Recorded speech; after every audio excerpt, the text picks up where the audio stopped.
अरे सेठ जी, आपने इस आदमी को कहीं देखा है क्या?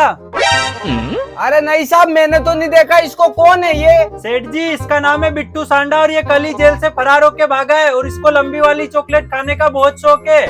ये लो मेरा कार्ड, ये एक न एक दिन आपकी दुकान पे जरूर आएगा। ये जब भी आए मुझे इस नंबर पे फोन कर देना, ठीक है? ठीक है साहब।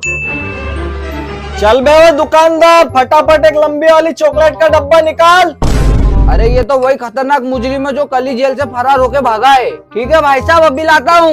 ये फंस गया सीएम। हेलो इंस्पेक्टर साहब, जल्दी से मेरी दुकान पे आ जाओ। वो खतरनाक मुजरिम मेरी दुकान पे आया हुआ है। अरे ये लो भाई साहब, आपकी लंबी वाली चॉकलेट का डब्बा। ठीक है, और हाँ, ये लंबी वाली चॉकलेट के डब्बे के पैसे मैं किसी को नहीं देता हूँ।